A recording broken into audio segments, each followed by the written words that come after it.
Good morning sa inyo mga kamagsasaka.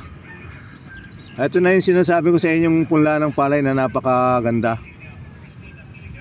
Ito na yung binhe na ipinunla nila na galing sa agriculture ng Binangonan. Ito, napakaganda na ng pamunla nila. Ito yung punla na itatanim nila dito sa kanilang mga sakahan. Ito yung malapad na sakahan nila. Andun sa lawa, oh, makita ninyo yung gilid na yun ng lawa. Mula doon hanggang doon sa may pinakagilid pa ng building na yon. Ganun kalapad yung sakahan nila dito. Punuin nila ng tanim ng palay ito. Itong palibot na ito, puro sakahan to, taniman ng mga palay. Kapag nag-harvest sila dito ng palay, sako-sako talagang palay ang na-harvest nila dito. Napakaraming palay ang inaanin nila dito. Ito, sa kabilang side na yon, mayroon pang punla rin sila. Dalawang lugar yung pinunlaan nila dito. Dahil napakalapad nitong palayan nila na to. Ito yung motor ng patubig nila.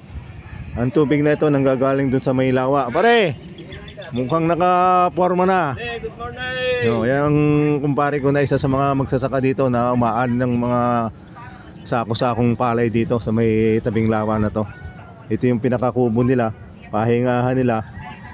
Ito naman yung motor ng patubig nila. Ito nasa harapan ko na to. Kaya kahit na mag-summer talaga, wala silang problema sa tubig. Talaga laking tulong nitong lawa na to para sa mga magsasaka.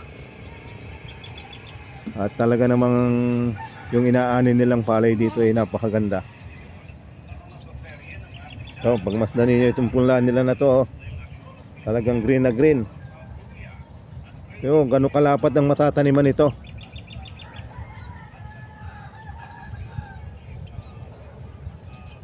Talagang napakataba. Wala pang 1 linggo itong pinunlan nila, pero kita ninyo napakaganda na.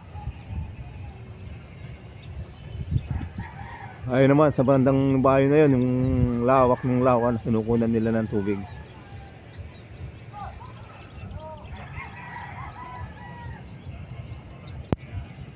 Okay mga kamagsasaka, maraming salamat ulit sa panonood nyo. At sana subaybayan ninyo itong aking video na to, itong aking mga kuha sa may tabing lawa.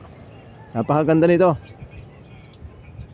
Okay, maraming salamat po ulit sa inyong panonood. At paki-subscribe na lang po sa YouTube channel ko. Maraming salamat po ulit.